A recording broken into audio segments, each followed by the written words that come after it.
the Conservative Party and its leadership. I mean, Kemi is the right leader. She's won a leadership contest. And you can't have that at the same time as treating people equally under the law. And you see that injustice manufacturing itself all around us right now. They talk about wind's incremental cost, once the turbine's up.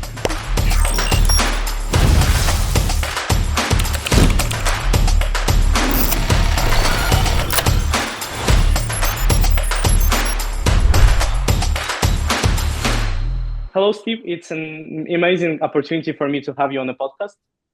Well, Vladimir, it's an amazing privilege for me to join you on your podcast. Thank you for the invitation. And you have been one of the prominent politicians for a while advocating for UK leaving the EU. And for me as a Ukrainian, it's kind of interesting because we are trying so hard to enter the EU. And I know many countries, especially small countries, and many countries like Georgia are now intending to enter the EU. And everybody seems to be getting more from the EU membership rather than being taken away. So I was wondering, what are the reasons for the UK leaving the organization? Well, my goodness, how long have we got? I mean, I recognise the phenomenon that you put out there. I noticed that some of those countries you name are former Soviet countries, which is something of interest to me because, of course, I'm 53. I joined the Royal Air Force during the Cold War, and I can see why for former Soviet satellite countries, if I may use that term, would want to be in the European Union and aligned with the West and protected from Russia. But of course, those days are long gone. But I think from a UK point of view, people were lied to. They were told that the European project was about trade, and it's really not. It's about political integration. And the whole basis of the EU from a UK point of view is dishonesty. I mean, I was in favour of a federal Europe until the Lisbon Treaty. So the Lisbon Treaty was a way of ramming through the Constitution for Europe positively against the expressed wishes of voters in France and in Denmark. The Irish were made to vote twice on the Lisbon Treaty. And at that point, I became a Eurosceptic because I realised that the people driving forward the project didn't care how we voted. Now, at this point, I have to say, I'm always amazed that other people don't share my view on this. But political power is extremely dangerous. And that's why we have democracy. It's so that you can get rid of a government peacefully at the ballot box and not the other way. So I think democracy is just fundamentally important, to, quite honestly, more or less any price. I mean, preserving democracy is one of the few things for which we maintain standing armed forces. So, I'm amazed that people were content to be in the EU, given the manner in which the constitution was rammed through. But that's kind of water under the bridge because people aren't persuaded by it. So for me, it's about taking back control and being able to govern our own country the way we see fit. Because quite honestly, we're heading for bankruptcy as a nation because of unfunded pension obligations. And the only way we're going to deal with that is if we regulate our economy differently. And even if you looked at nothing else, the fact is that regulation of the economy is overwhelmingly dominated by the European Union. And if you're in the EU, you must comply with regulations which have been set by all the member states. So to me, leaving the EU is fundamental to the UK's renewal. Being in the EU historically has meant stagnation on GDP growth for all the member states. And, we've got to turn that around. So now that we're out, we need to go and finish the job and go be a free trading nation with a deregulated economy and grow so that we can meet our pension obligations apart from anything else. Interesting. So we have mentioned quite a lot of issues there. One of the issues is for you, as far as I understand, and you're free to correct me if I'm wrong anywhere at this point. As far as I understand, the main motivation for leaving the EU was that we as, when I mean UK, you guys in this case, should take power back from the EU. So it was EU mainly dictated what you should do. Yeah. Is that right? Yeah, the slogan of the campaign was take back control. And although the polling is contested about people's reasons, it wasn't first and foremost migration. The campaign slogan, as I say, was take back control. And the point really was that we should govern ourselves and not leave political power ultimately in the European Union. I found time and again that British people did not understand during the period of our membership, and I'm sure don't understand today, that the Mm. European Union was the ultimate legal authority within the UK. People believed that our parliament was sovereign, and a lot of lies again are told about that. People said, well, parliament's sovereign because you can leave any time, but it turns out that's not so easy. But the truth is, if you're an EU member state, the ultimate source of law in your country is the European Union. And there is no way to remove the European Commission as a voter in a member state country and replace it with a different one whose agenda is more to your preference. And that is fundamentally the point of democracy. And again, I find other member states where they have proportional representation, they just don't feel the same about being able to remove the executive and replace it with one with a different program. But I'm afraid I really do think it's important that the executive can be removed by the voters, and that's not true in the EU, and so it's unacceptable to me. But yeah, fundamentally, it was about control, democratic control of political power. One of the main things that people who are against Brexit bring up is that, in their opinion, and once again, you're free to correct me, No, but of in course. their opinion, the UK leaving EU caused a lot of economic problems within the country. Yeah. When Is that true, or Well, that it's not happened represented in because the of? GDP. It's not represented in the figures for GDP. So anyone can go and get those figures. And the main thing you notice, if you look at GDP back to about 1990, the main thing you notice is that for EU member states, their GDP basically stagnates for the whole period, whereas, for example, America grows substantially faster. Now, that will have had a really Mm, material impact on the citizens of all the member states. Their GDP has been stagnant for basically stagnant for 30 odd years. And that's really not good enough when it's a moral imperative to do better. Now, when it comes to economic disruption, it's certainly the case that the uncertainty caused a lack of investment and so forth. But that uncertainty mostly arose not from leaving, but from people politically resisting leaving and making it extremely difficult to get out on a proper basis. Now, that, of course, that statement will be heavily contested, but I'm quite certain of it. The other thing I'd say is following our exit, of course, we had the COVID pandemic. And if you again you look at the GDP figures, it's COVID that hit all our economies hard. And our recovery from COVID is broadly comparable to the other nation states of the EU. So, what I would say is that membership of the European Union economically makes very little difference either way to the UK if we don't change our regulations. Where there's an opportunity is to regulate differently and get ourselves into a position that we can grow at a similar rate to the way the United States has grown in the past. But to be honest, you look at the historical record and you see that EU membership is really neither here nor there economically, other than the extent to which all EU member states have low levels of growth. So I'm afraid a lot of nonsense is talked about this. For people to try and stack up that there's been economic harm of any significance, they have to rely on what's called CGE models, computable general equilibrium models. And even those models, by their own economists' descriptions of them, they don't represent forecasts of what will happen. They're just a tool for comparing policies, comparative analysis. So I'm afraid a lot of false claims are made based on models which don't purport to say what the campaigners say they do. But there's been 9 years of relentless negative propaganda against leaving the EU, and I'm afraid it's cut through to people.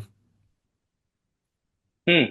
I do think that most people are even now resisting and think of maybe rejoining the EU at some point.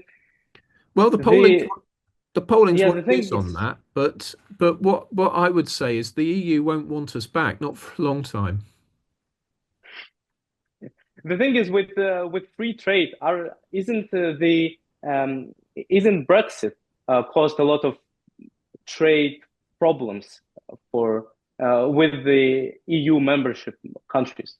Well, look, borders are always a nuisance, and that's because governments do things, and the EU is no exception. It's very interventionist.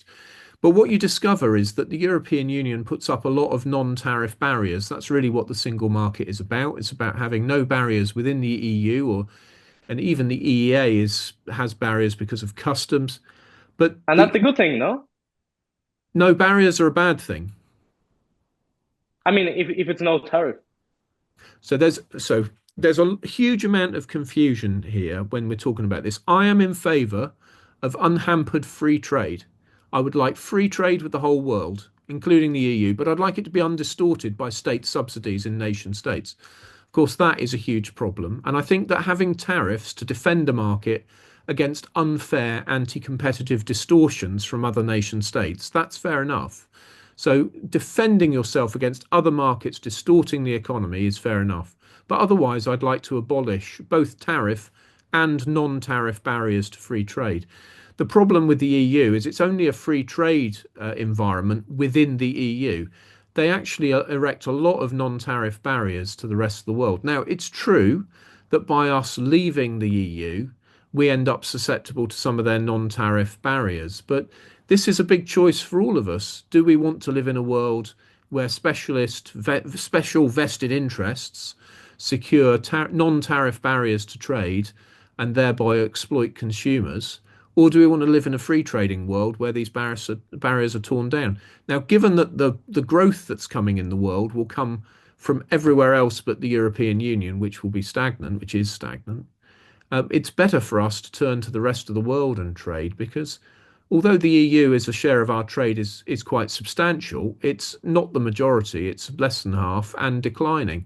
So, our future prosperity depends on domestic re-regulation, deregulation, doing things differently at home, and also trading more freely, especially in services, with the rest of the world. Now, there was a lot of confusion on this whole Brexit thing. And when this happened, I know mostly conservatives supported this decision. And what's the state of conservative party mainly right now? Has it got the right leader? Has it got the future? Because, well, okay, I'm a member, and when I joined some of the conferences, when I went to some of the events, I noticed that there were very little young people in comparison to the Green Party, in comparison to the Labour Party. Mhm. And that's quite concerning, especially young people in London. That's really concerning because all of the that's where all the future is, I think. So, if I may, two things. The Conservative Party and its leadership. I mean, Kemi is the right leader. She's won a leadership contest. She's got the right mind, the right ideas, the right character, and I think she can do a great job. But it is an extremely difficult time for the Conservative Party, having come out of 14 years of government. The reason that I lost my seat was Conservative voters staying at home, people who usually vote Conservative staying at home. They didn't stay at home because of me, they stayed at home because of other people's misconduct, a general level of chaos, because of people betting on the election result, because of um, uh, the Prime Minister Rishi Sunak not staying till the end of D-Day. These were the things that caused people to stay at home. But when it comes to young people, yeah, of course. I mean, it's been a long-term phenomenon that young people, in their idealism, tend to turn towards socialism. I wish that young people would read Socialism, the Failed Idea That Never Dies by Christian Niemitz, because the awful truth is that over the century, what young people want is freedom and they also want housing. So it has been a very serious problem that the Conservative Party has started to represent older people in housing when what we should be doing is creating a Mm. future for young people so that they can own their own home and have freedom within on that basis within their own home. I do think the Conservative Party is aware of that problem currently, but yeah, as a Ukrainian, it's not really clear. As an Eastern European, first of all, it's not really clear for me how people can prefer socialism over capitalism. It's crazy because Well, yeah, Vladimir, yes, I feel like it absolutely. always devolves into worst, worst examples of socialism, which is very close to communism if you think about it. Well, it used to be that socialism and communism were synonyms. That they meant the same thing. And social democracy, I mean, the German Social Democrat Party back at the first half of the 20th century meant a communist party. And Mm. I'm afraid socialism always means power. But let me take over this podcast for a minute because, Vladimir, I always love to meet people from the former Soviet Union. So, for the benefit of your viewers, and people I might want to reach out to. What's been your experience as somebody from Ukraine? What's been your experience of socialism? Well, socialism in Ukraine and many countries that left that formed after the USSR was dissolved um, basically means Russia and means oppressor. And if not Russia, it means just the oppressor, because we have seen that in Cambodia, I think was the country with Pol Pot. Yeah. Uh, and as far as I'm concerned, with the CCP in China, the communism always means more control than even the worst cases of right-wing leadership. So for us, it basically equates to control Yeah. and unhealthy control. Yeah, well, that's 100% right. And that has been the historic experience always. It means control, it means misery, it's often meant tyranny, sometimes mass murder. Terrible. And yet young people idealistically are drawn towards it. And they refuse I to think believe it, but it's true, right? there might be some differences between socialism and communism, but yeah, to me it seems like they are pretty close still. They're pretty close, and I think what people like Bernie Sanders do, that they add democratic to the word socialism. So now it seems like it's a democracy, when in Yeah. fact you losing money by heavy taxation, you losing a lot of freedom is nowhere near the ideal world that young people would like to live in. Of course, there is a good I think saying, when you have no money, you would like to stick to socialism. When you have money and power, you stick to capitalism. But I think people should really become more aware of that, because we live in a world when uh, you can't just blame Amazon for being unethical or something like that, because you don't even imagine yourself without Amazon. You can't blame all these big corporations because they give so many benefits to you. Well, that's it. I mean, I love an author called Ludwig von Mises, who he was Jewish and he was in Austria and he predicted the collapse of the Deutschmark and the rise of political radicalism. He had to flee first to the Nazis, first to Switzerland and then to the USA. And he writes, as one could imagine, with a great deal of force and passion. And one of the many things he writes about is this idea of democratic socialism. Socialists, as they fail, always try all sorts of devices to mask what they're doing. They talk about market socialism, and that doesn't work. Mm, that's Democratic social, that's yeah. And you know, you and I both know this, but alas, that so many young people don't know that market socialism is basically a joke. And democratic socialism usually means the opportunity to vote for the Communist Party in power. It's not really a choice. well, you get the choice of who to vote for, but then the choice is slowly taken away from you. So I don't get it.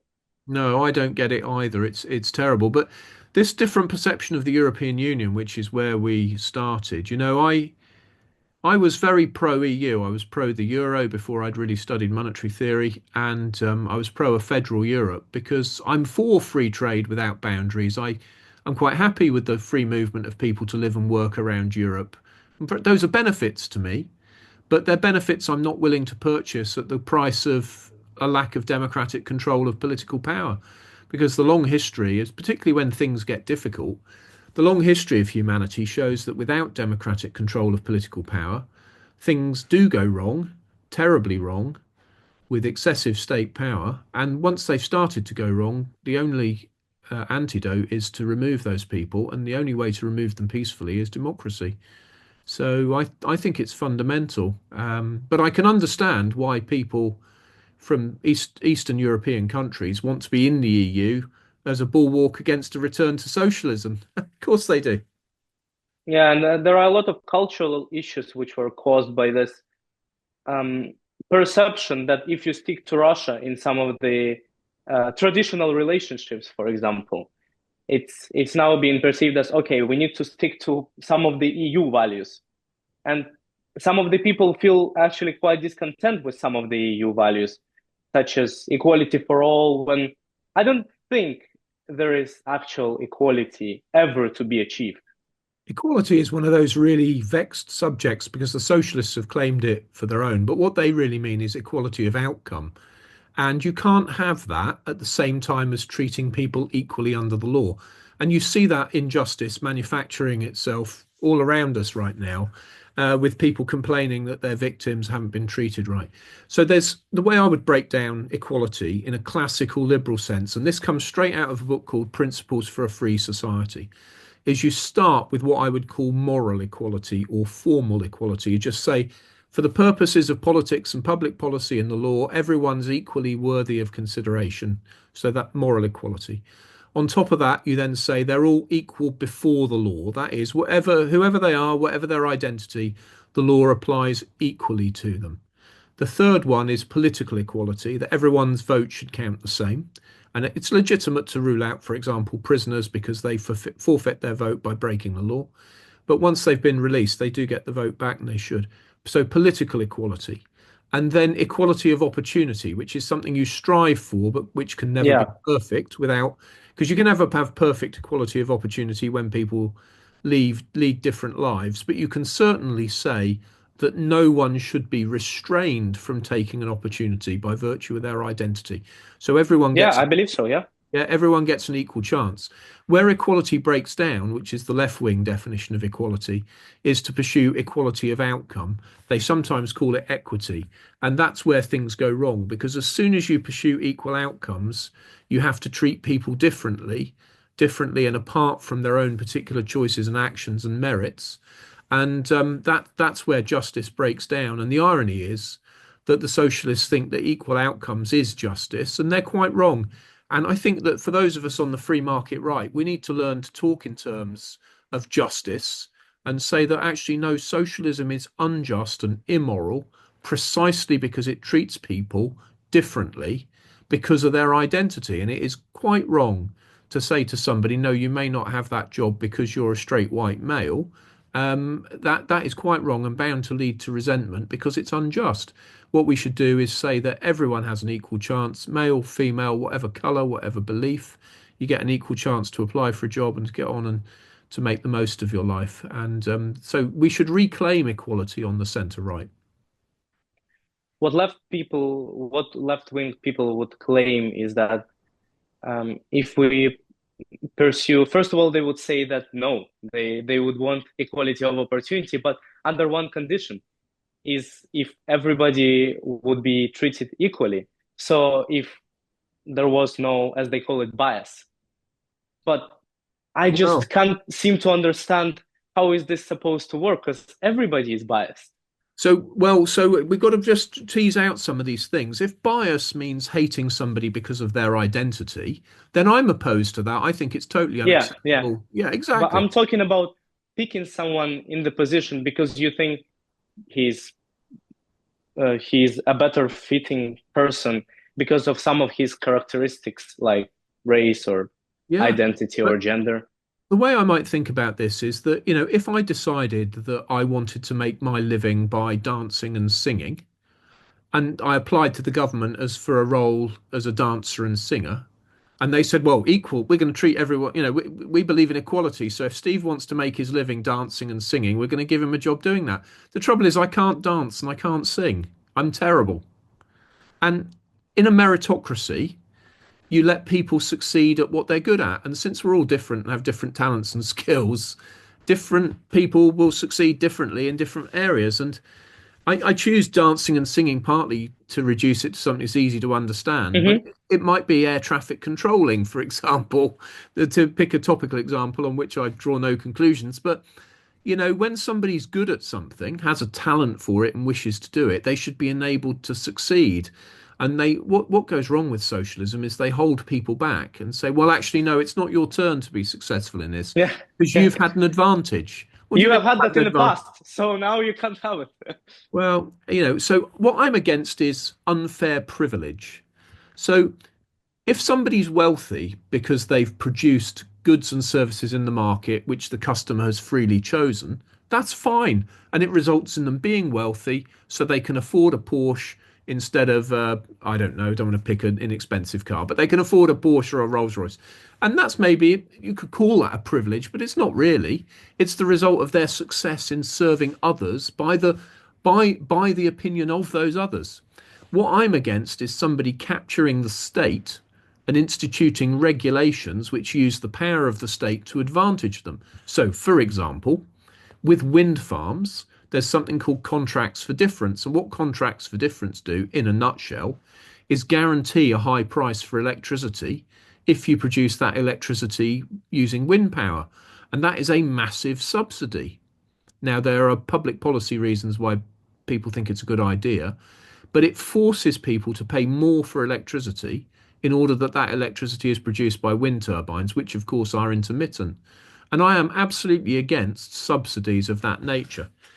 Um, I don't think it's right at all that people with capital should persuade the government to give them a regulatory advantage, which means everybody else is forced to pay them higher prices with a greater degree of security than they could otherwise achieve through voluntary exchange. I think it's an injustice and quite wrong. That's actually quite interesting. I think you touched on a very important issue right there, which is very discussed now, which is global warming and how we should tackle it, and Yeah. the global climate change, and whether it's significant enough to to me it seems like rush into combating it. Do you think it's something worth really putting as the first priority for any government now? The first priority of any government should be the safety and prosperity of its people. And it's because safety and prosperity comes first that climate change is of interest. Um, but when it comes to what we actually do, the big questions are all about how. So there's no doubt that carbon dioxide is a greenhouse gas and that it contributes to climate change and that our emissions have made a contribution. The big questions are how big a contribution and how much difference will our policy action make and at what Yeah. cost that policy action comes. So I checked the figures recently. In the years for which the figures are available, the latest years for which there are figures, the UK's total annual emissions, our total emissions, were less than China's annual increase. So if we completely eliminated the UK's emissions, China would more than make up for it in the subsequent year. And so it's just there's just no point us eliminating our own prosperity and shutting down our industries through high energy prices when China's going to more than make up for any reduction we have. Now we have reduced emissions. I'm not suggesting we go back to coal. What we should do is be realistic and have gas to nuclear because gas is relative to coal. It's carbon efficient. And what we do need is always on cheap and reliable power. And the best way to get that is gas to nuclear. And I don't mind renewables being used as long as they compete freely without subsidy. And that, of course, they can't cope with. But we end up paying them when it's too windy and paying them when it's not windy enough and paying them a higher price than they should otherwise receive. People lie about the cost of wind. They talk about wind's incremental cost, once the turbine's up, completely forgetting about the capital cost of the wind turbine. And a lot of nonsense, I'm afraid, is talked, and people should be held to account for it to a much greater degree. I think the reason that they're not is because people have been quite wrongly persuaded by the incorrect use of high emissions scenarios, that is, scenarios which suggest we'll have very, very high levels of carbon dioxide, levels which are now implausible, because we'd have to go back to have a massive return to coal to get there, and we won't. But unfortunately, politicians, including Boris, have been misled with the use of these high emissions scenarios. And so, of course, they think that we're all doomed and panic, and it's not true. So, yeah, we should do something about it, but we should do sensible things we can afford, which don't absolutely cripple our prosperity. The data shows that the goals that are currently set to European countries as well as Western countries mostly is that we can't achieve the numbers we are planning to achieve by 2030. is just impossible. We're there, I think, at 18% or something like that, Hmm. and there is just no way of getting there. But a lot of economies suffered. For example, like Germany. Germany economy, when they tried to transition so fast that their economy said, no, you can't do that. Well, you see, And that's we've where done I think we have to find balance. And I think we should just sit and think rather than be emotional about this issue. well. If only people would sit and think. Look, we're all only human. We're all driven by emotion and instinct as well as reason. But this conversation in particular has escaped all reason. And one of the things I've learned from my career as an airworthiness engineer in the armed forces, and indeed from skydiving, is that when your life's really on the line, it's time to think really hard and really quickly. It's you don't want to, but particularly skydiving's a very acute example because if when you jump out of the aeroplane, you need your equipment to work, and sometimes you might have Mm. a malfunction. And what you don't do is panic. You think really carefully, you're well prepared, and you do the right thing at the right time. But what's happened with climate change is that people have seen a risk, and there is a risk, but then they've panicked, and we've ended up doing stupid things. And those stupid things are ruining us. So, for example, we've ended up driving our industry offshore to China. And the answer to that is now considered to be to introduce what's called a carbon border adjustment mechanism so that we put tariffs on things when they've been made overseas, when they come back to account for the overseas carbon emissions. And the stupidity of this overall policy is amazing. We've driven our production to China, and then we're going to add extra costs on ourselves by implementing tariffs when the goods come back to us. It's you couldn't make it up. But we're just making up. I mean, it is another outworking of a kind of socialism, which is state planning. State planners have come up with a succession of stupid policies which have driven the means of production to China, a communist country that's embraced some private property rights and free exchange, but not political liberalism. And now they have the means of production. We're going to tax ourselves heavily as we buy from them, and it's a road to absolute not only ruin but subordination and future misery. Terrible. I think young people are starting to wake up to that, though. Oh, good. Over the years, the podcast and interviews and social media has been dominated by right-wing people, pretty much. And And this is I think as long as it's reasonable, it's a good thing. as long as it's reasonable, and this is always the thing, I'm afraid, and this is a problem I have with Nigel Farage. I can see why young people are going to reform because they need hope and they need change and they need something different. And if they're young, I dare say, if people are in their 20s, they won't remember the Labour government pre 2010, so we get the blame for everything. Um, but unfortunately, with Nigel Farage and others, they indulge in what I call the curse of easy answers. Everything's because the Tories didn't try hard enough. I actually had to Yeah. endure a speech. I was speaking after Nigel Farage at a conference, so I had to listen to him. And everything was, it's a problem because the Tories didn't try. And that is childish. Of course, we've tried to solve the problems. They're hard problems. Now, we could have done things differently. We could have had more support from other political parties and the public, but you know, things are not merely a matter of will. And Nigel's popular because he tells people that everything would be easy and quick to solve. Well, if he's Yeah. ever Prime Minister, they're going to be very, very disappointed because I know what we need to do. I've got a big book just out of camera shot that tells us what we need to do, written by a friend of mine. And it's going to be difficult, painful, and take 15 years. Uh, with Nigel Farage, I think it's people see this part of him with when he says, um, things are not going well, so I will fix it. But I never actually heard him talking at length on how would he fix it. Well, I listened to Apart from limiting immigration to ridiculous numbers, apart from deporting everyone, which in my simplistic view, deporting people takes a lot of money, and it's pretty hard to find that amount of money for him to deport that much people. So, for example, when Rishi Sunak was planning to deport people on boats to Rwanda, I think it was.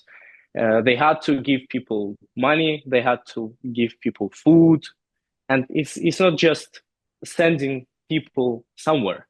Yeah, human beings have to be treated decently, come what may. But Nigel, I listened to a speech by Nigel recently, and I agreed with him when he was saying about, the obligations of the state are too high and we can't afford all this government, it's holding us back. And I'm saying, yes, yes, yes.